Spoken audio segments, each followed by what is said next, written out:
యోహాన్ గారు రాసినటువంటి మొదటి పత్రిక 4వ అధ్యాయము 9వ వచనాన్ని మనం ధ్యానించుకుందాం. మనము ఆయన ద్వారా జీవించినట్లు దేవుడు తన అద్వితీయ కుమారుని లోకములోనికి పంపెను. దీని వలన దేవుడు మన యందుంచిన ప్రేమ ప్రత్యక్షపరచబడెను. మనము ఆయన ద్వారా జీవించినట్లు దేవుడు తన అద్వితీయ కుమారుని లోకంలోనికి పంపెను. ఇప్పుడు యేసుక్రీస్తు ద్వారా మనం ఏమవ్వాలి? జీవించాలి. అంటే యేసుక్రీస్తు రాకముందు ఈ భూమి మీద ఎవరు బ్రతికలేరా అని ఒక డౌట్ రావచ్చు మనకి.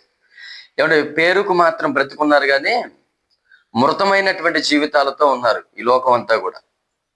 పరిశుద్ధత లేకుండా, దేవుడు అంటే భయం లేకుండా, దేవునికి ఎదుట ఎలాగూ యోగ్యమైన జీవితాలు కలిగి జీవించాలన్న ఆ విషయాలు తెలుసుకోకుండా బ్రతకకుండా ఉండడం అనేది ఏమంటే మనం బ్రతికినా చచ్చిన వారితో సమానం.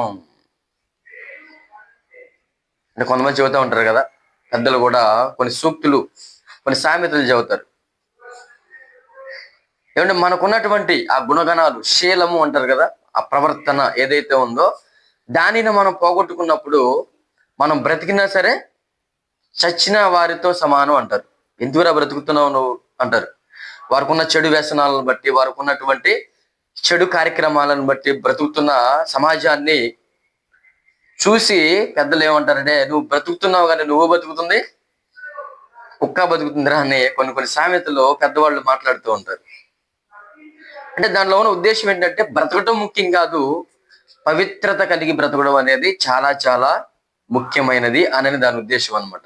దేవుడు కూడా ఈ భూలోకాన్ని చూసినప్పుడు, క్రీస్తు రాకముందు, పంపబడక ముందు, తన కుమారుడైన క్రీస్తుని భూమి మీద పంపబడక ముందు భూలోకం అంతయు కూడా ఏమండి చెడిపోయి ఉంది. ఇది ఎక్కడ ప్రారంభమైంది అంటే మొదటి దినాల్లోనే ప్రారంభమైంది. దేవుడు మనిషిని సృజించినటువంటి తొలి దినాల్లోనే మానవుల యొక్క స్థితిని దేవుడు పరలోకం నుంచి చూసినప్పుడు వారు అంతరంగమంతయు చెడుతనంతో నిండి ఉన్నది. వారు తమ ప్రవర్తన అంత విషయంలో చెడి ఉన్నారని లేఖనాల్లో మనం చూడగలం, ఆది కాండంలో. కనుక ఇలాంటి పరిస్థితుల మధ్య ఉన్నటువంటి ఈ భూలోకానికి ఒక నూతనమైనటువంటి జీవం కావాలి. తనకు నచ్చే విధంగా ఆయనకు కారకులుగా మనుషులందరూ కూడా ఉండాలన్న ఉద్దేశంతో, అంతకు మించి పాపంతో మరణిస్తే మనిషి నరకాగ్నికి వెళ్ళడానికి సిద్ధంగా ఉన్నాడు. అలాంటి స్థితి నేను చూడకూడదు.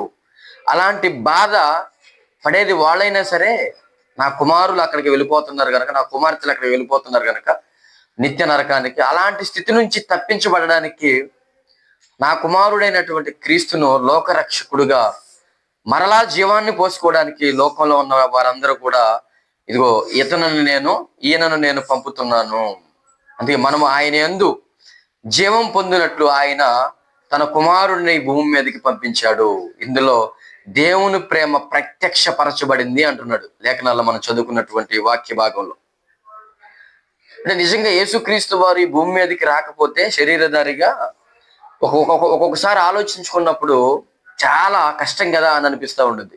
ఎందుకంటే ఆయన వచ్చి ఇదిగో ఇలాగ బ్రతకాలి, ఇదిగో ఈ విధంగా జీవించాలి అని తన జీవితాన్ని బట్టి మనకు కళ్ళకు కట్టినట్టుగా మనకి చూపించి పరలోకం వెళ్ళిపోయినప్పటికీ కూడా ఒక అయోమయ స్థితుల మధ్య ఇంకా మనం బ్రతుకుతూ ఉంటున్నాం. ఆయన రాకపోతే, అసలు ఆయనే ఈ భూమి మీద రాకపోతే శరీరాన్ని ధరించుకుని మన జీవితాలు ఏమైపోతాయో. ఎందుకంటే కొంతమంది అయినా సరే ఆయన జీవితాన్ని అర్థం చేసుకుని, ఆయన బ్రతికినటువంటి పరిశుద్ధమైన జీవితాన్ని బట్టి హృదయాలను మార్చుకుని, ఆయన చేసినటువంటి శిలువ త్యాగాన్ని బట్టి జీవితాలను మార్చుకోవాలన్న ఆశ ఎక్కడో చిగురించి, కొంతమంది అయినా సరే దేవుడు ఉన్నాడని, యేసుక్రీస్తు ద్వారా ఆ దైవ ప్రత్యక్షత మనకు అనుగ్రహింపబడిందని తెలుసుకుని జీవితాలను మార్చుకున్నటువంటి వారు ఈరోజు సమాజంలో కొంతమంది అయినా ఉన్నారు.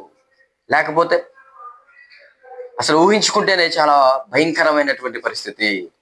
ఎందుకంటే ప్రతి ఒక్కరూ అవివేకులుగా అంధకారంలో, చీకటిమయంలో జీవితాలను చీకటిలోనికి తీసుకుని వెళ్ళిపోతే ఇదే జీవితం అనుకుని భ్రమలో బ్రతుకుతూ కొంతకాలం తర్వాత ఈ మట్టిలో కలిసిపోయి ఆత్మ నిత్య నరకానికి వెళ్ళిపోయే పరిస్థితుల మధ్య జీవిస్తున్న మనకు దేవుని కుమారుడుగా, ఈ లోక రక్షకుడిగా వచ్చినటువంటి మన ప్రభు మన కళ్ళు తెరిపించాడని చెప్పడంలో ఎలాంటి సందేహం లేదు. అందుకే ఇదే యోహాను గారు రాసినటువంటి మొదటి పత్రికలోని 5వ అధ్యాయము 20వ వచనం మనం చూసుకున్నట్లయితే, మనము సత్యవంతుడైన వానిని ఎరగవల్లని దేవుడు కుమారుడు వచ్చి మనకు వివేకము అనుగ్రహించి ఉన్నాడని ఎరుగుదుము. ఏమండి, మనం సత్యవంతుడైన వానిని ఎరగవల్లని, దేవుడు సత్యవంతుడు, మనం అబద్ధికులుగా అయిపోయాం, చీకటి సంబంధులుగా మనం బ్రతుకుతున్నాం. అలాంటి పరిస్థితుల మధ్య అబద్ధాన్ని నమ్మి అబద్ధాన్ని చేస్తూ ఈ లోకమైన నటనలో కొట్టుకుపోతున్నటువంటి మన జీవితాలను వివేకాన్ని అనుగ్రహించడానికి దేవుని కుమారుడు వచ్చాడు అని అంటున్నాడు. నిజమే కదా? ఈరోజు ఏమండి, మనం వివేకులుగా ఎంచబడి ఉన్నాము, జ్ఞానవంతులుగా ఎంచబడి ఉన్నాము. కొంతకాలం ఉండి మరణించే జీవితం వైపు మన హృదయాలను మళ్లించుకోకుండా దేవుని కుమారుడైన లోకరక్షకుడైన మన ప్రభు అయిన యేసుక్రీస్తు వారి జీవితం, ఏమండి, ఆయన రావడాన్ని బట్టి, ఆయన చేసినటువంటి కార్యాలను బట్టి ఈరోజు మనలో ఉన్న అజ్ఞానాన్ని అంతటిని కూడా తొలగించుకుని, జీవితం అంటే ఇది కాదు, మరణించిన తర్వాత శాశ్వతమైన జీవం మన కోసం ఏర్పాటు చేయబడి ఉంది పరలోకంలో. దానిని మనం పొందుకోవాలంటే క్రీస్తుని మనం మాదిరిగా పెట్టుకుని క్రీస్తు ద్వారా అనుగ్రహింపబడిన ఆ జీవిత పరమార్థాన్ని మనం గ్రహించుకుంటూ ఈరోజు ఎంతో కొంత జ్ఞానోదయం మనకు అవుతూ ఉంది, వివేకులుగా ఎంచబడుతూ ఉన్నాం. ఎందుకంటే ఈ లోకంలో ఉన్న దాన్ని చూసి ఈ లోకమే శాశ్వతమైన బ్రతికే ప్రతి ఒక్కరూ అవివేకి అనే లేఖనాలు మనకు సెలవిస్తూ ఉంటున్నాయి. మనందరికి తెలిసిన విషయం. ధనవంతుడు ఉంటాడు, ఏమంటే తనకు కావలసిన ప్రతిదీ, ధాన్యం కావచ్చు, ప్రతి అవసరాన్ని తీర్చుకోవడానికి అంటే ప్రతిదీ ఆయన సమకూర్చుకుంటాడు. అప్పుడు దేవుడు ఏమంటాడు? ఇప్పుడు లేఖనాలు ఏమని సెలవు, వెర్రివాడా ఈ రాత్రే నీ ప్రాణాన్ని అడుగుచున్నారు అంటాడు. అంటే ఏ రోజు మన ప్రాణాలు ఈ లోకాన్ని విడిచిపెట్టి వెళ్ళిపోవాలో తెలీదు.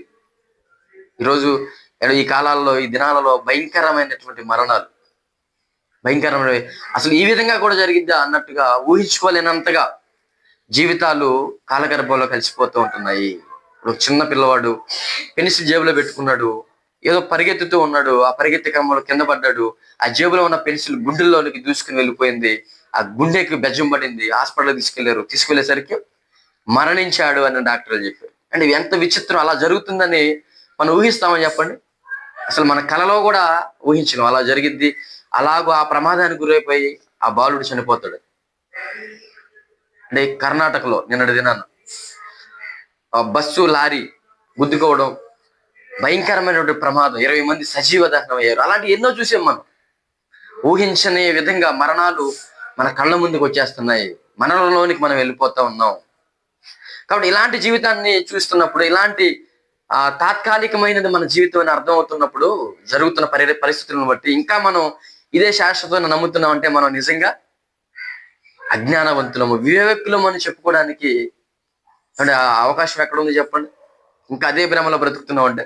కానీ యేసుక్రీస్తు లోకరక్షకుడుగా భూమి మీదకు వచ్చి, నాయన ఈ లోకం శాశ్వతమైనది కాదు, ఈ జీవితం శాశ్వతమైనది కాదు, అల్పమైన జీవిత కాలంలో మీరు అత్యాశలకు వెళ్ళిపోయి, దురాశకు వెళ్ళిపోయి మీ జీవితాలను సర్వనాశనం చేసుకోవద్దు, నా మాట వినండి, నాలాగు బ్రతకండి. మన కోసం ఎదురు చూసే తండ్రి ఉన్నాడు, పరలోకం ఉంది, అక్కడ మనం చేరుకోవాలి.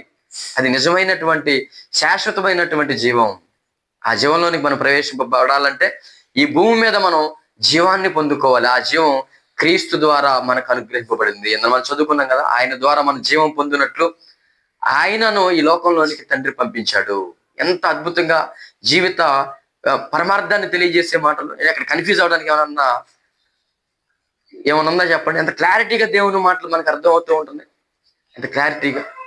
అందుకే భక్తులైనటువంటి వారు కీర్తనల గ్రంథంలో రాసినటువంటి మాటలు మనం చూడగలిగితే, ఇలాంటి ఒక స్పష్టత లేని కాలంలోనే భక్తులు ఏం కోరుకుంటున్నారో 43వ కీర్తన 3వ చరణం నుంచి మనం చదువుకోగలిగితే, నీ వెలుగును నీ సత్యమును బయలుదేరజేయము, అవి నాకు త్రోవ చూపును, అవి నీ పరిశుద్ధ పర్వతమునకును నీ నివాస స్థలమునకును నన్ను తోడుకుని వచ్చును.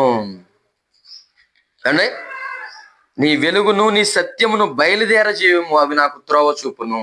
ఈరోజు వెలుగుగా, సత్యముగా, జీవముగా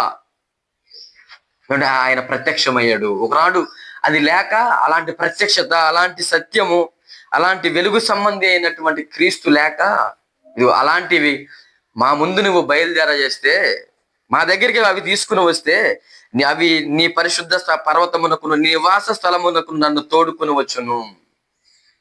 సత్యము, వెలుగు, జీవము ఇవి మనకుంటే ఆయన పరిశుద్ధ పర్వతానికి, ఆయన నివాస స్థలమునకు మనల్ని ఏం చేస్తే తోడుకుని వెళతాయి. ఈరోజు మనం పట్టుకుని క్రీస్తుని వెంబడిస్తే దేవుడు ఉన్నటువంటి పరిశుద్ధ పర్వతంగా పిలువబడుతున్న పరిశుద్ధమైనటువంటి నివాస స్థలంగా ఉన్నటువంటి ఆ పరలోకానికి మనల్ని ఏం చేస్తే ఆ వెలుగు, సత్యాలు, ఆ జీవము మనలను ఆ తండ్రి దగ్గరికి తీసుకుని వెళతాయి. అందుకంటే అప్పుడు నేను దేవుని బలిపీఠం వద్దకు, నాకు ఆనంద సంతోషములు కలగజేయు దేవుని యొద్దకును చేరుదును. చూసారా, ఆనందము, సంతోషము కలగజేసే ఆ దేవుని యొద్దకు మనం చేరాలి అంటే మనకు ఉండాల్సింది, మనకు అవసరమైనవి ఏంటి అంటున్నాడంటే, నీ వెలుగును, సత్యమును బయలుదేరజేయము. ఈరోజు బయలుదేరి లోకరక్షకుడుగా, వెలుగుగా, సత్యముగా, మార్గముగా, జీవముగా ప్రభు మన మధ్యకి వచ్చారు. పరలోకానికి వెళ్ళిపోయాడు తిరిగి. యోహాను సువార్త 1వ అధ్యాయంలోనే 4వ వచనాన్ని మనం చూసుకునగలిగితే, యేసుక్రీస్తు వారు ఏమై ఉన్నారో, ఎందుకు వచ్చారో అక్కడ చెప్పబడుతున్నటువంటి మాటలు. యోహాను సువార్త 1వ అధ్యాయం 4వ వచనం, 5వ వచనం, ఆయనలో జీవం ఉండెను, ఆ జీవం మనుషులకు వెలుగై ఉండెను. ఎప్పుడైతే మనలోనికి క్రీస్తు జీవం అనేది వచ్చిందో, పాడైపోయిన మన జీవితాలు మరలా ప్రాణం పోసుకున్నట్టుగా జీవం కలిగి దేవునికి ఇష్టమైన వారంగా ఉంటాం. ఆ జీవము మనుషులకు వెలుగై ఉండడం. అప్పుడు ఆ జీవం ఎప్పుడైతే మనలో ప్రత్యక్షం అవుతుందో, ఇప్పుడు ఆత్మ శరీరంలో ఉన్నప్పుడు ఆ శరీరం జీవాన్ని పోసుకుని ఎలాగైతే మనిషిగా పిలువబడుతుందో, కదిలింపబడుతుంది, అలాగే ఏమంటే జీవం మనలోకి ప్రత్యక్షం అవగానే, మనలోకి రాగానే మనం వెలుగు కలిగిన వారంగా, మనుషులకు వెలుగై ఉండని అంటున్నాడు. అంటే వెలుగు కలిగిన వారంగా అంటే మనలో ఉన్న అంధకారం అంతా కూడా తొలగిపోయి వెలుగు సంబంధులుగా, వెలుగు అనగానే పరిశుద్ధత కలిగినటువంటి వారంగా దేవుని ఎదుట మనం బ్రతుకుతాం. 5వ వచనంలో, ఆ వెలుగు చీకటిలో ప్రకాశించుచున్నది గాని చీకటి దాన్ని గ్రహింపకుండెను. ఆ వెలుగు చీకటిలో ప్రకాశించుచున్నది. అంటే గుడ్డివాడికి ఎంత ఉన్నా సరే కళ్ళు కనపడినట్టుగా, ఎందుకంటే పుట్టడమే గుడ్డోడు కాబట్టి. ఈరోజు పాపం అనే ఊబిలో, లోకమైన మాయలో బ్రతుకుతున్న మనుషులకు ఏమంటే వెలుగుగా వచ్చినటువంటి ప్రభు బోధనలు, ప్రభు క్రియలు, ప్రభు సంబంధించిన ఉనికి లోకంలో ఏమంటే ప్రచురింపబడుతున్నా, తెలియబడుతున్నా ఇంకా అంధకారమయంలోనే వారు బ్రతుకుతున్నారు. అంటే పుట్టుక గుడ్డోడికి ఎలాగైతే కళ్ళు కనబడవో, అలాగే లోకంలో ఏమంటే కూరుకుపోయినటువంటి గుడ్డి వారికి అయిపోతున్న వారికి ఈరోజు క్రీస్తు ప్రకాశం ఏమైపోతుంది, ప్రకాశించట్లేదు. అందుకే వెలుగు చీకటిలో ప్రకాశించుచున్నప్పుడు ఏమంటే చీకటి తొలగి వెలుగు రావాల్సినటువంటిదిగా ఉండాల్సినటువంటి పరిస్థితులు ఈరోజు ఇంకా గుడ్డితనంలోనే బ్రతుకుతున్నాయి. అంటే కారణం ఏంటంటే ఏమంటే మనిషి రాను రాను రాను రాను తనలో ఉన్న గుడ్డితనాన్ని తీసివేసుకోవాల్సింది బదులు మరింత గుడ్డివాడిగా బ్రతుకుతూ, వెర్రివాడిగా బ్రతుకుతూ, చీకటిని ఆశ్రయిస్తూ, ఒకవైపు ఈ లోకం శాశ్వతం కాదని అర్థమవుతున్నా సరే దానినే నమ్ముకుని చివరకు తన ప్రాణాలైనా పోగొట్టుకోవడానికి ఇష్టపడుతున్నాడు. కానీ నిజదేవుడై ఉన్నటువంటి, లోక రక్షకుడిగా ఉన్నటువంటి ప్రభువు దగ్గరికి వచ్చి తన జీవితాన్ని మార్చుకుని, హృదయాన్ని పవిత్రపరుచుకుని, ప్రవర్తనను సరిచేసుకుని దేవుని ఎదుట నిర్దోషిగా బ్రతకాలన్న ఆశ, ఆలోచన ఈరోజు లేనివాడిగానే మిగిలిపోతున్నాడు. ఈరోజు ఈ మాటలు వింటున్న మనమైనా సరే కనీసం మన జీవితాలను మార్చుకుని వెలుగు సంబంధులుగా బ్రతకడానికి అడుగులు వేయడం కోసం ఈరోజు ఈ సందేశము.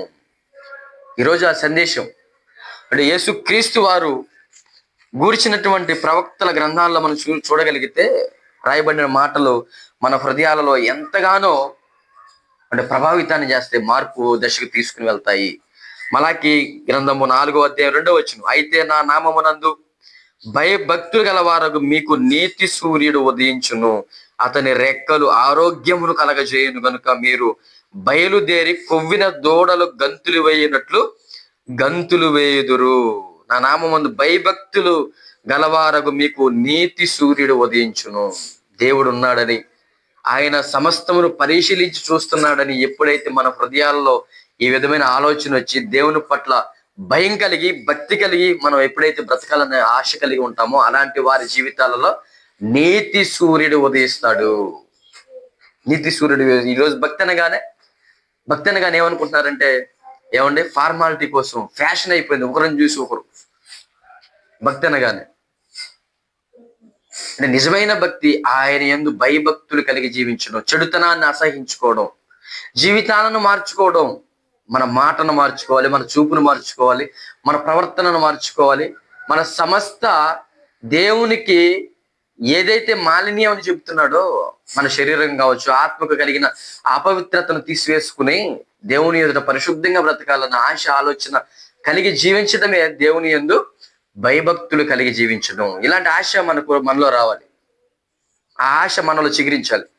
అలాంటి భయభక్తులు కలిగి జీవించాలన్న ఆలోచన మనలోకి ఎప్పుడైతే వచ్చిందో అలాంటి వారికి ఏమంటాడు, మీకు నీతి సూర్యుడు ఉదయించును, అతని రెక్కలు మీకు ఆరోగ్యాన్ని కలగజేస్తాయి. ఒక సంపూర్ణమైనటువంటి పాప క్షమాపణ మనకు కలుగుతుంది.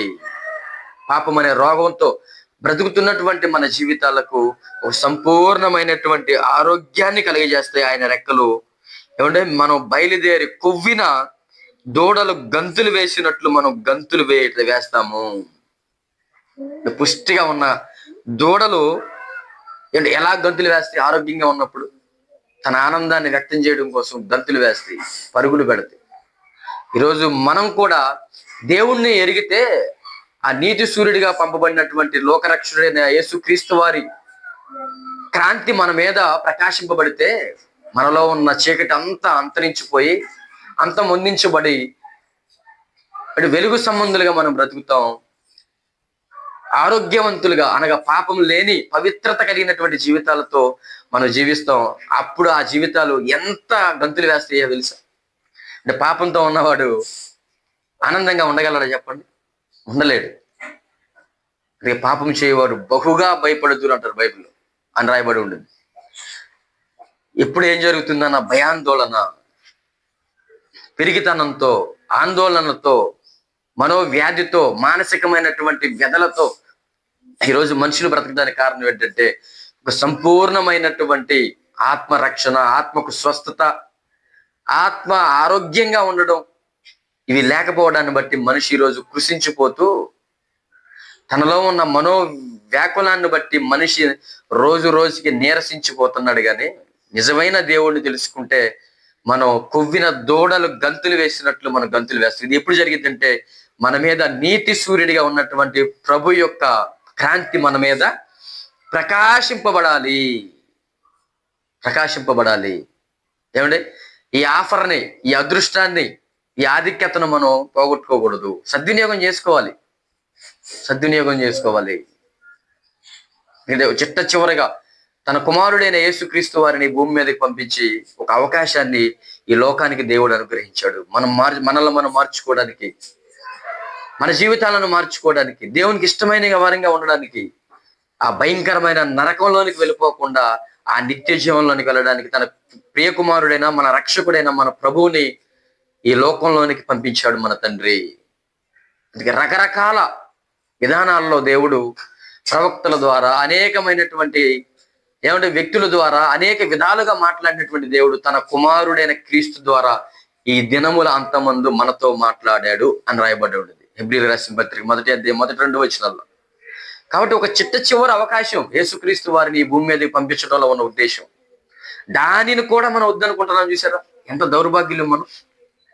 లోకరక్షకుడుగా మనల్ని రక్షించడానికి, మన పాపాలను క్షమించి పవిత్రపరిచి తన రక్తంతో మధ్యవర్తిగా ఈ భూమి మీదకి వచ్చాడు ప్రభు. అందుకే తిమోతి గారికి రాసినటువంటి 1వ పత్రిక 2వ అధ్యాయము 5వ వచనంలో మనం చూడగలిగితే, తిమోతి గారికి రాసినటువంటి 1వ పత్రిక 2వ అధ్యాయం 5వ వచనం, దేవుడు ఒక్కడే, దేవునికి నరులకును మధ్యవర్తి ఒక్కడే, ఆయన క్రీస్తు యేసును నరుడు. ఈయన అందరి కొరకు విమోచన క్రయధనంగా తన్ను తానే సమర్పించుకొనెను. అంటే దేవుడు ఒక్కడే, దేవునికి నరుడికి మధ్యవర్తి ఎవరో?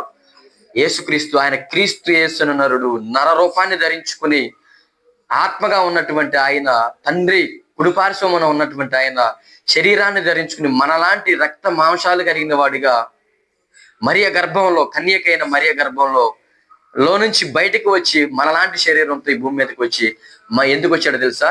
మనకు దేవునికి మధ్యవర్తిగా ఉన్నాడు. అంటే మనం కూడా మధ్యవర్తితనం చేస్తూ ఉంటాం కొన్ని సందర్భాల్లో. ఏమండి, ఎవరైనా అప్పు ఉన్నారనుకోండి, నేను ఇస్తానని ఆ వ్యక్తితో చెప్తున్నప్పుడు నువ్వు ఇస్తావో లేదో తెలియదు, ఏంటి గ్యారెంటీ అన్నప్పుడు ఒక మధ్యవర్తిగా, ఒక పెద్ద మనిషిగా మనం వెళ్ళి ఇదిగో నేను సంజాయిషి దానికి బాధ్యుడిని నేను అని ఒప్పుకున్నా మనం ఒకవేళ వాళ్ళు కట్టలేదనుకోండి ఆ అప్పు, మన దగ్గరికి వస్తారు ఆ మధ్యవర్తిలో మనం ఒప్పుకున్నటువంటి వ్యక్తి వచ్చి, ఏంటయ్యా మరి అతను ఇవ్వలేదు, నీ పరిస్థితి ఏంటి, మరి నువ్వు కట్టన్నప్పుడు ఇప్పుడు కట్టేవాళ్ళు చాలా తక్కువగా ఉంటారు.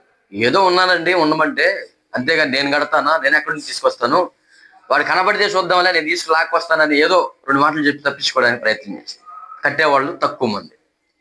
అంటే మధ్యవర్తిగా ఉన్నటువంటి వచ్చినటువంటి ప్రభు అంటే మనల్ని తండ్రితో సమాధాన పరచడానికి మాట ఇచ్చి, నేను వారిని నీ కొరకు నిలబెడతాను, వారిని నీ కోసం బ్రతికింపజేయడంలో ఇది నేను హామీ అని పరలోకం నుంచి వచ్చినటువంటి ప్రభు ఏం చేశారో తెలుసా?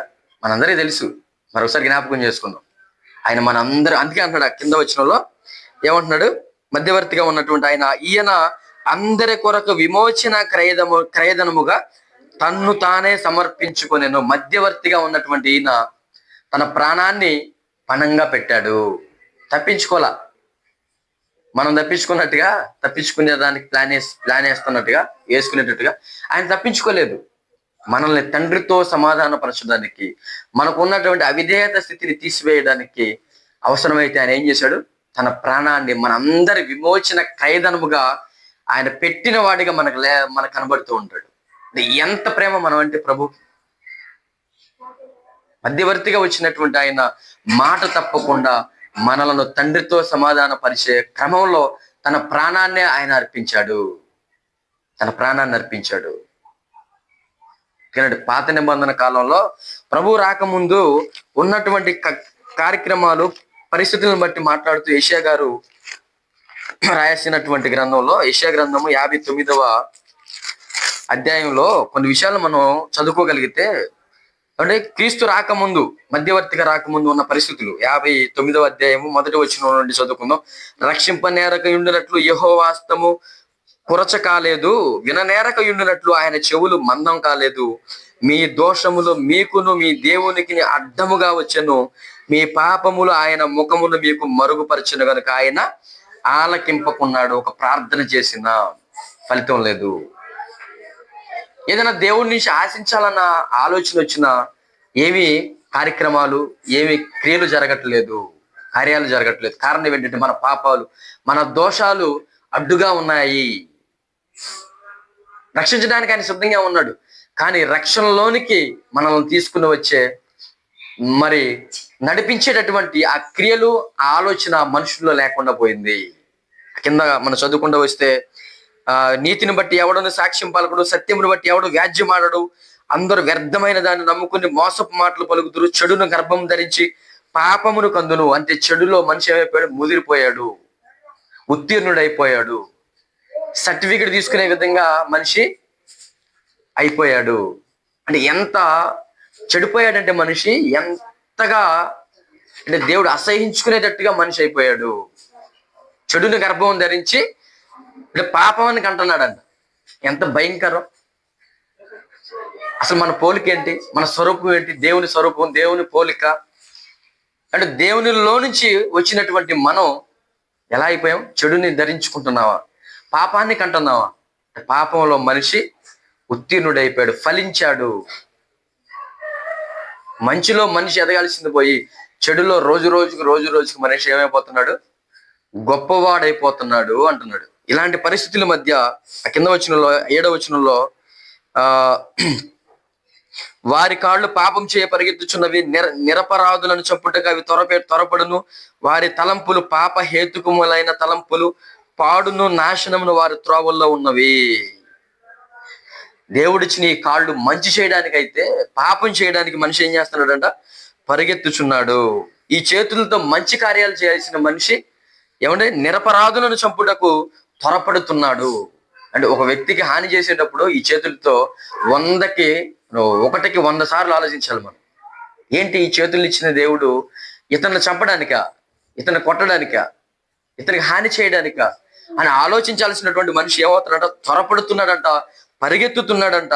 ఇక ఆలోచన విషయానికి వస్తే పాప హేతుకములైనటువంటి తలంపులే. మంచిని ఆలోచించాలి, ఆరోగ్యవంతులుగా ఉండాలి. ఈ రోజండి మనిషి ఏమంటే రోగాలకు ప్రధానమైన కారణం ఏంటో తెలుసా? మనిషి ఆలోచనల్లో కూడా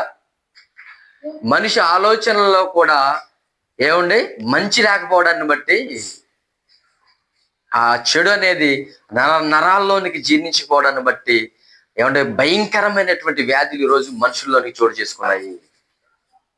ఈరోజు అనారోగ్యానికి గురవడానికి ప్రధానమైన కారణాలు ఏంటి? మనిషి ఆలోచనలు కూడా బాగలేదు. అంటే ఎదుటివాడు బాగుండాలని కోరుకునేవాడు తన ఆలోచనలు బాగుంటే తన ఆరోగ్యం కూడా బాగుండేది. కానీ మనిషి ఎలా ఉంటాడు? స్వార్థం, కుళ్ళు, కుతంత్రాలు. పక్కింటోడు ఏదన్నా ఒక మంచి ఆహారం తిన్నా ఓర్చుకోలేడు, ఒక మంచి ఇల్లు కట్టుకున్నా ఓర్చుకోలేడు, ఒక మంచి బండి కొనుక్కున్నా ఓర్చుకోలేడు. అంటే స్వార్థం, మత్సరం, కుళ్ళు, కుతంత్రాలు. దీనిని బట్టి ఇతనికి ఒరిగేది ఏంటంటే రోగం నేర్చుకుంటాడు, అంతకంటే ఇంకేం లేదు.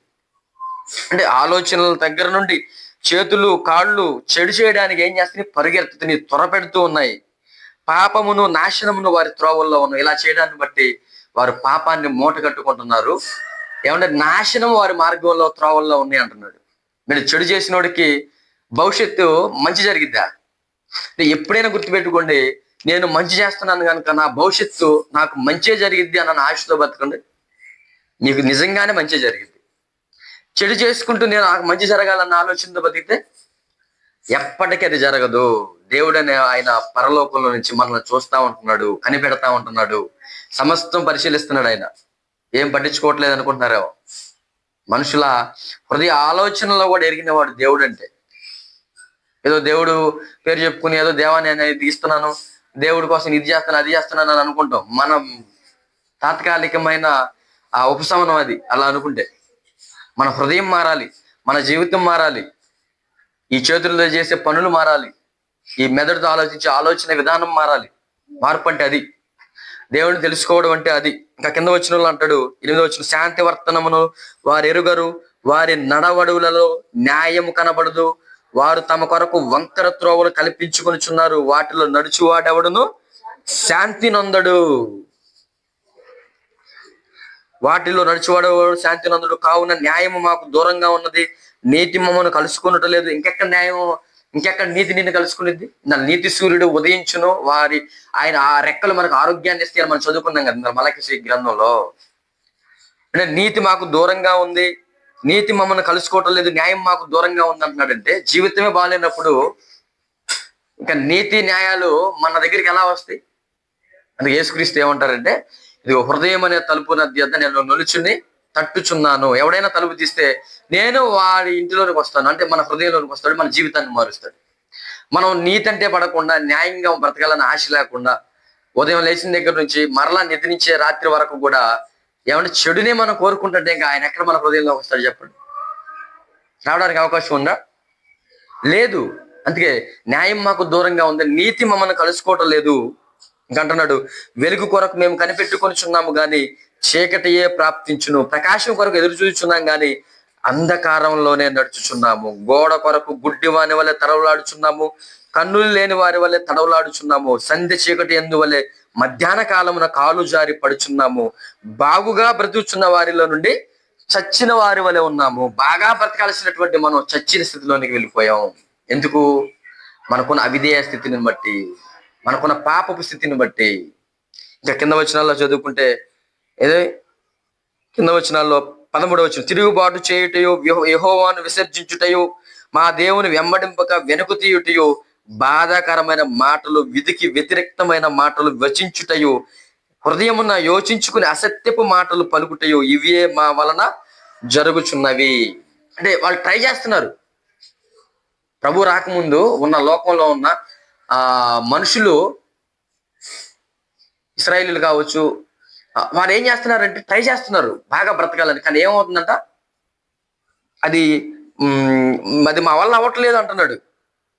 అది అందుకే ఇవే మా వలన జరుగుతున్నవి, న్యాయమునకు ఆటంకం కలుగుచున్నది, నీతి దూరం నిలుచున్నది, సత్యం సంత వీధుల్లో పడి ఉన్నది, ధర్మము లోపల ప్రవేశింపలేరదు, సత్యము లేకపోయాను, చెడుతనము విసర్జించువాడు దోచబడుచున్నాడు. చెడుతనం విసర్జించి మంచిగా బ్రతకాలనుకున్నవాడు దోచబడుచున్నాడు. అంటే అన్యాయమే ఏళ్తుందన్నమాట లోకంలో.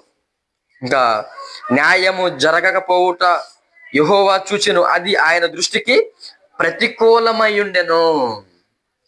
మనం చేసే ప్రతి కార్యం, పాపపు క్రియ దేవుని దృష్టికి అనుకూలం కాదు, ప్రతికూలం.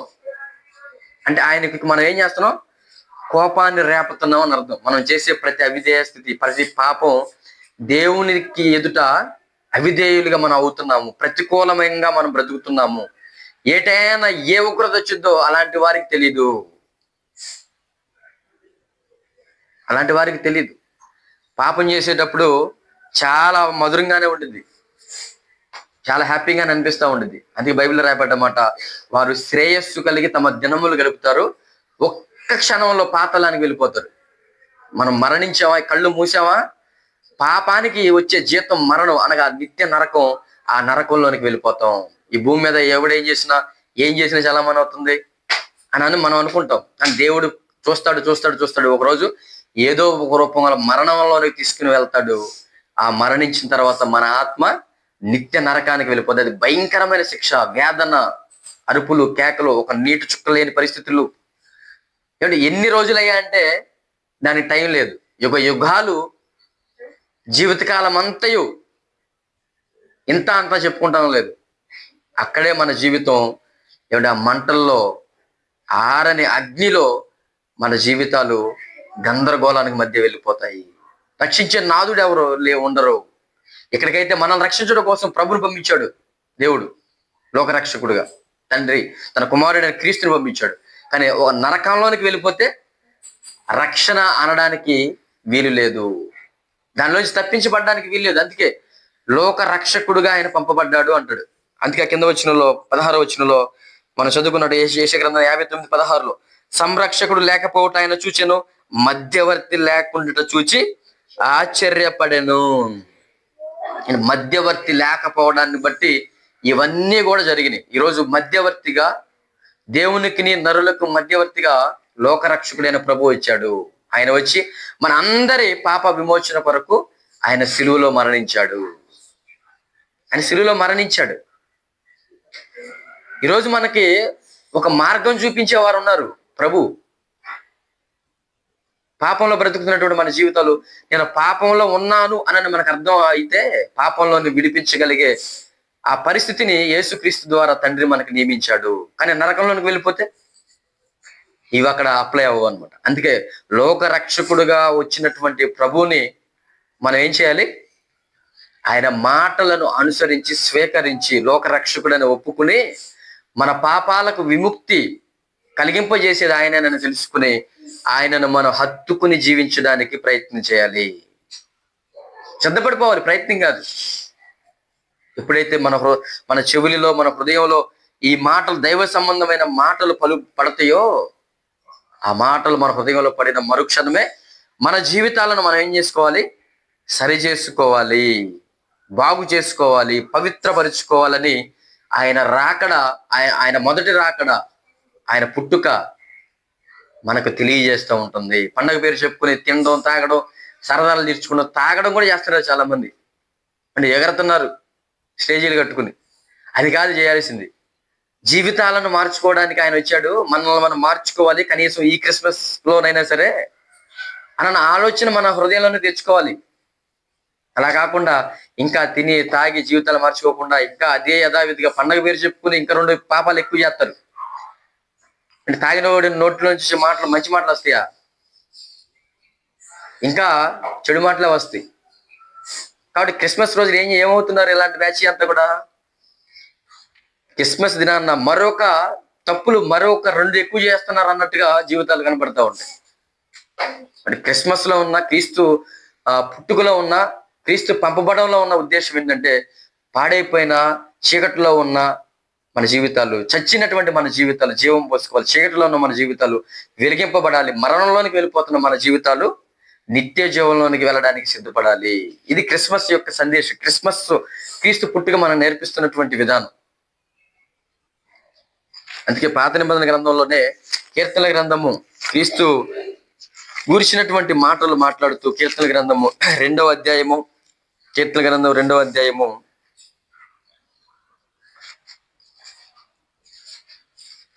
12వ వచనం, కీర్తన గ్రంథం 2వ అధ్యాయం 12వ వచనం, ఆయన కోపము త్వరగా రగులుకొనును, కుమారుని ముద్దు పెట్టుకుని లేని ఏడ ఆయన కోపించును, అప్పుడు మీరు త్రోవ తప్పి నశించెదరు. కుమారుడిని మనం ఏం చేయాలి? ముద్దు పెట్టుకోవాలి. అంటే ఆయన ఇష్టపడాలి. ఆయన అడుగు జాడలను మనం స్వీకరించాలి. ఆయన అడుగు జాడలను నడవే మనసు మనం కలిగి ఉండాలి. ఎందుకంటే పవిత్రమైన మార్గం, పవిత్రమైన అడుగు జాడలు, పవిత్రమైన జీవితం కలిగినటువంటి ఆ ప్రభువుని మనం హత్తుకుని జీవించాలి. ఆయన కావాలని ఆశ కలిగి ఉండాలి. ఆయన మీద అంటే తిరుగుబాటు చేసామనుకో ఆయన కోపము త్వరగా రగులుకొనును. ఏమంటున్నాడు?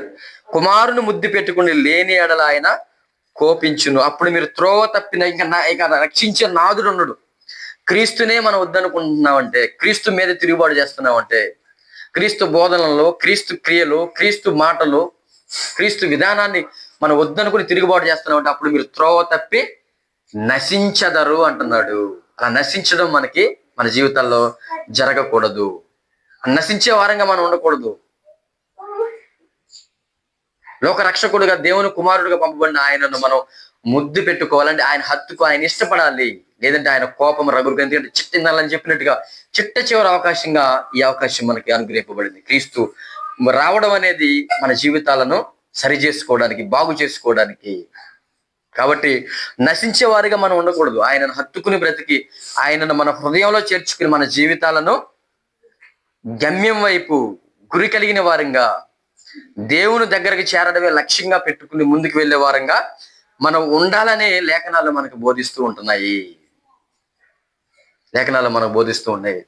అపోస్తుల కార్యములు 3వ అధ్యాయం 22వ వచనం ఇదే మాట అక్కడ మరొకసారి చెప్పబడింది చూడండి. ఇలాంటి మాట సూచించే మాట ఇక్కడ కనబడుతూ ఉంటుంది. 3వ అధ్యాయం 22, మోషే ఎట్లైనను ప్రభు అయిన దేవుడు నా వంటి ఒక ప్రవక్తను మీ సహోదరుల నుండి మీ కొరకు పుట్టించెను. ఆయన మీతో ఏమి చెప్పిన అన్ని విషయాలలో మీరు ఆయన మాట వినవలెను. ఇది నాలాంటి ఒక ప్రవక్త దైవ సందేశాన్ని మీ మధ్యకు తీసుకుని వస్తాడు చిట్ట చివరిసారిగా. ఇది మీకు ఒక అవకాశము, సద్వినియోగం చేసుకోండి. ఏమంటున్నాడు? అన్ని విషయాల్లో మీరు ఆయన మాట వినాలి. ఆ ప్రవక్త మాట వినని వాడు ప్రజల్లో ఉండకుండా సర్వనాశనమగును. ఎందుకంత పెద్ద మాట అంటున్నాడు? సర్వనాశనమగును అంటే ఇక తప్పించేవాడు, రక్షించేవాడు, మనల్ని బాగు చేసేవాడు ఎవరు ఉండరు. ఇదే చిట్ట చివరి అవకాశం అనమాట. క్రీస్తు రాకడ, మొదటి రాకడ, క్రీస్తు పంపబడడం, క్రీస్తు శరీరధారిగా ఈ లోకంలోనికి రావడం మరియ గర్భం ద్వారా, ఇది ఒక చిట్ట చివరి అవకాశం. అందుకే దీనిని మనం సద్వినియోగం చేసుకోకుండా దుర్వినియోగం చేసుకుని ఇంకా తిరుగుబాటు తెలిసినా సరే ఓవర్ కాన్ఫిడెన్స్ తో మన జీవితాలను మార్చుకోకుండా పండుగ పేరు చెప్పులు తినడాలు, తాగడాలు, గంతులు వేయడాలు, కొత్త బట్టలు ధరించుకోవడాలు, వీటి మాత్రమే చేస్తూ జీవితాలను మార్చుకోకుండా ఆయన చెప్పిన మాట ఏదైతే ఉందో దానిని వినకుండా పెడచెవులు పెట్టే మనుషులు ఇంకా ఎవరైనా ఉంటే ఆ ప్రవక్త మాట అనగా ఆ ప్రభువు మాట వినని వాడు సర్వనాశనమగును. అంటే ఎంత భయంకరంగా ఉంది ఈ మాట, ఎంత భయంకరంగా ఉంది. ఆయన పంపబడింది మన పాపాలు తీసివేయడానికైతే ఆ పాపాలు తీసివేసుకోకుండా మనం తీసివేసే ఆ ప్రభువుని మనం ఆశ్రయించకుండా యథావిధిగా మన జీవితాలను పాపంలోనే బ్రతుకుతూ ఇంకా లోకం అనే నటనలో భ్రమలో మన జీవితాలు ఒకవేళ ఉంటే అది ఎంత ప్రమాదకరం. పాపం అనేది మనలో నుంచి తీసివేయడానికే కదా ప్రభువుని పంపించింది. పరలోకంలో నుంచి వచ్చింది ప్రభు. యోహాను గారు రాసినటువంటి మొదటి పత్రిక 3వ అధ్యాయము, యోహాను గారు రాసినటువంటి మొదటి పత్రిక 3వ అధ్యాయం 5వ వచనం, పాపములను తీసివేయుటకై ఆయన ప్రత్యక్షమాయనని మీకు తెలియను, ఆయన యందు పాపమేదియూ లేదు. ఆయన ఎందుకు ప్రత్యక్షమయ్యాడు ఈ లోకంలోనికి? ఎందుకు వచ్చాడు ఆయన అంటే పాపములను తీసివేయడానికి మధ్యవర్తిగా వచ్చాడు. మాటలు చెప్పి ఊరుకోలేదు, తన ప్రాణాన్ని మన అందరి పాప విమోచన క్రయధనంగా చెల్లించాడు. ఎంత ప్రేమ కలిగిన వాడు ప్రభు. ఆయన పుట్టుక మరి ప్రారంభంలో మనం చూసుకోగలిగితే ఏమండి, పశువుల తొట్టిలో ఆయనను పరుండబెట్టారు. ఎంత తగ్గించుకున్నాడు ఆయన, ఎంత తగ్గించుకున్నాడు. అంటే పెద్ద అయిన తర్వాత ఏమైనా మరి రాజభోగాలు అనుభవించాడంటే అది లేదు. పెద్ద అయిన తర్వాత కూడా ఒక సామాన్యుడిలా బ్రతికాడు ఆయన. లోకరక్షకుడుగా, దేవుని కుమారుడుగా, దైవ శక్తి కలిగినటువంటి ఆయన తన కోసం తాను ఏది కూడా వినియోగించుకోకుండా మన కోసం ఆయన ధనవంతుడై ఉండి మనలను తన దారిద్ర్యం వలన మనల్ని ధనవంతులుగా చేయడానికి ఆయన మన నిమిత్తము దరిద్రుడాయను. ఆ మాటలు మనకు అర్థమైతే మనల్ని మనం మార్చుకోవడానికి ఎంత సిద్ధపడి ఉండాలి ఈ క్రిస్మస్ దినాన్ని. కాబట్టి వినబడుతున్న ఈ మాటలను బట్టి మన హృదయాలు ఈ క్రిస్మస్ నుంచి అయినా సరే కనీసం ప్రభువు వైపు మలుచుకుని, ప్రభువుని మన హృదయాలు ప్రతిష్ఠించుకుని, ప్రభువే నా కోసం అంత దీనుడుగా, దేవుని కుమారుడుగా, దైవ స్వరూపం కలిగినటువంటి ఆయన మనుషుల పోలికగా పుట్టాడు, దాసుని స్వరూపం ధరించుకున్నాడు, మన కోసం ఆయన రిక్తునిగా చేసుకున్నాడు. ఫిలిప్పీయులకు రాసిన పత్రిక 2వ అధ్యాయం. రిక్తుడు అంటే ఏమి లేనివాడు అని అర్థం. ఏమీ లేనివాడు. మనకి ఏదో కొంత ఉన్నా, తినడానికి కట్టుకోవడానికి బట్టలు ఉన్నా, ఇంకా ఏదో లేదని దేవుని ఎదుట మొరపెడతా ఉంటాం. దేవా నాకు అది ఇవ్వు, ఇది ఇవ్వు, నా పిల్లల భవిష్యత్తు ఏంటి, నాకు ఇల్లు లేదు, నాకు అది లేదు, ఇది లేదు. అది కాదు, అక్కడ అసలు ఏమీ లేని వాడిగా ఉన్నాడు ఆయన. చేసుకున్నాడు ఆయన మన కోసం. అది ఆయన కోసం కాదు. అంటే మనం కూడా అప్పులు చేస్తూ ఉంటాం, మనం కూడా ఏమీ లేని పరిస్థితుల్లోనికి వెళ్తా ఉంటాం. ఎందుకు? మనకు ఉన్నటువంటి ఆలోచనలు బట్టి, మనకున్న దురాశలు పోయి ఒక్కోసారి ఏమీ లేని వరకు అయిపోతాం. కానీ ఆయన అలా అవలా. ఆయన కోసం ఆయన ఏదో చేసుకుంటే ఆయన రిక్తుడు కావాలా. మన కోసం, మనల్ని దేవునితో సమాధాన పరచడం కోసం ఆయన ఏం చేసుకున్నాడు? ఏమీ లేని రిక్తుడుగా ఆయన చివరిగా ఆయన తనను తాను తగ్గించుకుని రిక్తుడైపోయాడు. ఎంత ప్రేమ క్రీస్తు మన మీద చూపించాడు. కేవలం మనల్ని తన వైపు తండ్రితో సమాధాన పరచడానికి, మనల్ని పరిశుద్ధపరచడానికి, మనల్ని పవిత్రులుగా చేయడానికి, మనం ఉగ్రతా పాత్రులుగా అయిపోతున్న పరిస్థితుల మధ్య మన జీవితాలను కరుణించి, కరుణా సంపన్నుడుగా ఆయన ఉండి నరక శిక్షలోని తప్పించి కేవలం ఆయన కృపచేత మనల్ని రక్షించాడు. ఆయన మనకు చేసినటువంటి గొప్ప మేలుల్లో ఇది చాలా ప్రాముఖ్యమైనది, విలువ కట్టలేనిది. పాప క్షమాపణ అంటే మనం చాలా ఈజీగా తీసుకుంటాం. ఏదోనంటే వచ్చాడు ఆయన, రావడానికి ఆయన ఏం విడిచిపెట్టాడు? మహిమా సింహాసనం విడిచిపెట్టాడు. శరీరధారిగా పశువుల తొట్టిలో పరుండబెట్టబడిన ప్రారంభమైన ఆయన జీవితం చివరకు కొరడాల దెబ్బలో కొట్టబడ్డాయి, ముళ్ళ కిరీటం పెట్టబడింది, ఏమండి బల్లెపు పోటు పడవబడింది, భయంకరమైనటువంటి శిక్ష, ఆఖరి రక్తపు బొట్టు వరకు తన శరీరంలో నుంచి బయటకు వచ్చేసింది. ఆ సిలువలో వేలాడుతూ ఆయన తన జీవితాన్ని ముగించుకున్నాడు. ఇదంతా కూడా ఎందుకు చేయాల్సి వచ్చిందనంటే, కనీసం ఆయన సిలువ త్యాగాన్ని బట్టి, ఆయన శరీరంతో ఆయన పడిన కష్టం, అదే శరీరంతో బతుకుతున్నాం మనం, ఆయన ఎలా బ్రతికాడు, మనం ఎలా బ్రతుకుతున్నాం అన్న ఆ రెండింటికి మధ్య ఉన్న తేడాన్ని మనం గమనించుకుని, అసలు ఆయన ఎందుకు అలా బ్రతకాల్సి వచ్చింది, అలా బ్రతకడానికి గల కారణాలు ఏంటి, అలా బ్రతకాలని ఆయన ఎందుకు మనకు సూచించాడు, అలా బ్రతకడం వల్ల మనకు వచ్చింది ఏంటి, మనం పొందుకోవాల్సింది ఏంటి అన్న ఈ జీవిత సత్యాలు, పరసంబంధమైన జ్ఞానాన్ని మనకు తెలియజేయడం కోసం, మన హృదయాలను బండలైపోయిన మన జీవితాలను, మన హృదయాలను మరలా చిగురింపజేసి దేవునితో సమాధాన పరచడం కోసం ప్రభు శరీరధారిగా ఈ లోకంలోనికి వచ్చాడు. కాబట్టి ఆ సమాచారం మనకి ఏం కలిగజేయడం కోసం అంటే, మనలో ఉన్నటువంటి పాప శాపాన్ని, పాపపు రోగాన్ని తీసివేసి నిత్యమైన సంతోషాన్ని మనం పొందడం కోసం. దూర దేశంలో నుంచి వచ్చిన సువర్తమానము గూర్చి పోలుస్తూ అంటాడు సామెతల గ్రంథం 25వ అధ్యాయము. పరలోకం నుంచి వచ్చాడు కదా ప్రభు, పరలోకం నుంచి వచ్చాడు. ఏమి తీసుకుని వచ్చాడు ఆయన? ఒక శుభ సమాచారాన్ని తీసుకుని వచ్చాడు. 25వ అధ్యాయం సామెతల గ్రంథం 25వ వచనం చదవండి. 25 దప్పిగొనిన వానికి చల్లని నీరు ఎట్లుండునో, దూర దేశము నుండి వచ్చిన శుభ సమాచారము అట్లుండును. మనకి బాగా దాహం అవుతుంది అనుకోండి, ఎడారిలో ఉన్నప్పుడు నీళ్లు లేవు, బాగా అలసిపోయాం, దాహంతో ఉన్నాం. ఎవరైనా ఫ్రిడ్జ్ లో నీళ్ళు తీసుకొచ్చి ఇచ్చారనుకో, తాగుతున్నప్పుడు ఎలా ఫీల్ అవుతాం? బా ప్రాణం లేసి వచ్చిందిరా అన్నట్టు ఫీల్ అవుతాం, అవునా కదా? ఎందుకంటే ఒకసారి ఊహించుకుందాం, మనం ఎడారిలో వెళ్తున్నాం, ప్రయాణం చేసుకుంటాం, వెళ్ళాల్సి వచ్చింది, ఎందుకు వెళ్ళాలన్న ప్రశ్నలు ఏం అడగడం వల్ల వెళ్ళాల్సి వచ్చింది. వెళ్తున్నాం, వెళ్తున్నప్పుడు బాగా దాహం అయిపోయింది, కొన్ని దినాలు నడిచాం ఎడారిలో, ఇంకెంత దాహం వేసింది చెప్పండి? కొన్ని రోజులే నడుచుకుంటూ వెళ్ళాం అనుకోండి, బాగా దాహం వేసింది.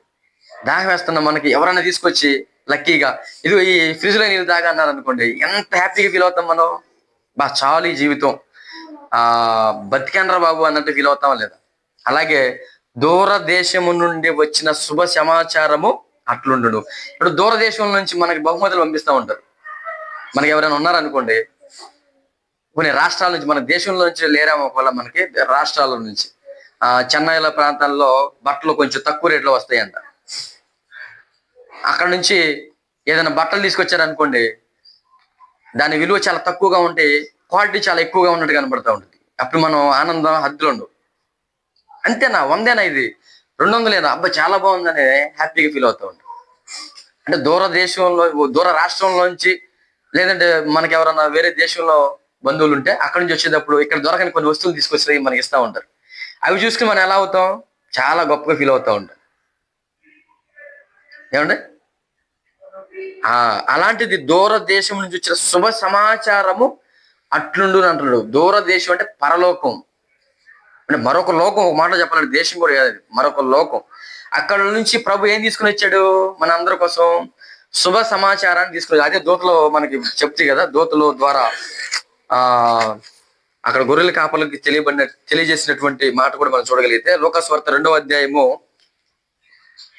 లోకాసువార్త 2వ అధ్యాయం 10వ వచనం. అయితే ఆ దూత, భయపడకుడి, ఇదిగో ప్రజలందరికీ కలగబో మహా సంతోషకరమైన సువర్తమానం నేను మీకు తెలియజేయుచున్నాను. దావీదు పట్టణమందు నేడు రక్షకుడు మీ కొరకు పుట్టి ఉన్నాడు, ఈయన ప్రభు అయిన క్రీస్తు. దానికి ఇదే మీకు ఆనవాలు. ఎందుకు పుట్టాడు, ఎందుకు వచ్చాడు అంటే, ఇదిగో మన పాపములు తీసివేయడానికి ఆయన వచ్చాడు, పాపాలు క్షమించడానికి ఆయన వచ్చాడు. ఏమంటే సువర్తమానము మీకు తెలియజేస్తున్నాను అంటున్నాడు. సంతోషకరమైన సువర్తమానము. ఈ సంతోషకరమైన ఈ సువర్తమానం ఎక్కడి నుంచి పంపబడింది?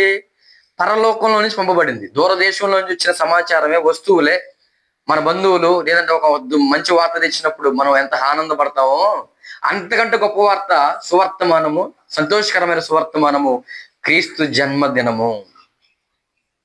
ఎందుకంటే మన పాపాలు తీసివేయడానికి ఆయన వస్తున్నాడు.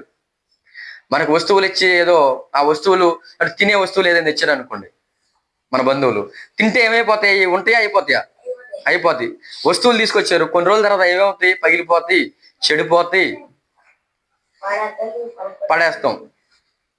కానీ ఈ వర్తమానం ఎలాంటిదంటే సువర్తమానం, జీవిత శాశ్వత కాల జీవాన్ని ఇచ్చే వర్తమానము, శాశ్వత కాలము, యుగ యుగాలు దేవునితో మనం కలిసి ఉండగలిగే వర్తమానము. ఆ లోక రక్షకుడు ఈ భూమి మీదకి పంపబడిన ఆ వార్త మనందరికి ఎంతో సువర్తమానమో తెలుసా? ఎంత ఆనందాన్ని కలిగించాలో తెలుసా? ఎంత సంతోషాన్ని ఇవ్వాలో తెలుసా? జీవితం మారినోడికి తెలిసింది అది, జీవితాన్ని మార్చుకున్నవాడికి. పాపంతో బ్రతికేవాడు తాత్కాలికమైన ఆనందాలు చూసి ఆనందపడతా ఉంటాడు. కానీ ఇప్పుడు జీవితం మారిన రోజు, ఆ రోజు మన జీవితంలో జరిగితే, జీవితంలో మనకి ఆ పాప క్షమాపణ పొందుకున్న జీవితం ఆ రోజు మన కళ్ళ ముందుకి, మన జీవితంలోనికి వస్తే అది ఎంత ప్రశాంతతనిచ్చిందో తెలుసా? ఎంత సంతోషాన్ని కలిగించిందో తెలుసా? 2007 జనవరి 24వ తారీఖున నేను మారు మనసు పొంది, ఆ మారు మనసు పొందిన రోజు నా హృదయం అంతా కూడా తేలికగా అయిపోయింది. హృదయంలో అదో తెలియని ఆనందం, అనుభూతి, పరిశుద్ధాత్మతో నింపబడి పాపాలు క్షమించబడిన ఆ దినాన్న అంతకంటే నాకు ఏది వద్దు దేవా. ఇలాంటి పరిస్థితి నా జీవితంలో నుంచి ఎప్పుడూ నువ్వు తీసివేయద్దు. ఒకవేళ తీసివేయడానికి నేనేమన్నా అడుగులు వేస్తే నా జీవితాన్ని తీసివేసేయి అన్న తీర్మానం చేసుకున్న దేవుడి దగ్గర. ఎందుకంటే ఆ సువర్తమానం, ఆ శుభ సమాచారం, ఆ పాపాలు తొలగింపబడిన ఆ దినం ఎంత సంతోషకరమైనటువంటి పర్వదినం అది. కాబట్టి ఆ మొదటి మూలాలు మనం ఎప్పుడు కూడా జ్ఞాపకం ముందు ఉంచుకోవాలి. ఆ మారినటువంటి ఆ అనుభూతి మనకు రావాలి. అది ఎంత సంతోషాన్ని ఇచ్చిందో తెలుసా? చాలా సంతోషం. అంత సంతోషం మనకి ఏది ఇవ్వదు, ఇంకా ఏది నాకు సంతోషకరమైనది కాదనిపిస్తూ ఉంటుంది. అంత పరలోక సంబంధమైన ఆనందం మన హృదయాల్లో కలిగి జీవించడం కోసం, అలాంటి పరిపూర్ణమైన సంతోషం మనకి ఇవ్వడం కోసం ప్రభువుని లోకరక్షకుడికి భూమి మీదకి పంపడం జరిగింది తండ్రి. కాబట్టి ఇంత మంచి పరిస్థితిని కలిగి మనం జీవించాలని, దేవునితో సమాధానం కలిగి ఉండాలని, పరలోకం చేరుకోవాలని ప్రభు ఈ లోకానికి వచ్చాడన్న విషయం ఈ మాటలను బట్టి మనకు అర్థమవుతున్నప్పుడు మనలో ఇంకా పాపం ఉండడానికి అవకాశం మనం ఇద్దామా? ఇవ్వకూడదు. ఇక నుండి అయినా సరే మన జీవితాలను మార్చుకుని, వాక్యంలో రాయబడినటువంటి మాటలు కేవలం అక్షరాలు మాత్రం కాదు, అవి ఎంతో శక్తి కలిగినవి, నా జీవితాన్ని మార్చేవి.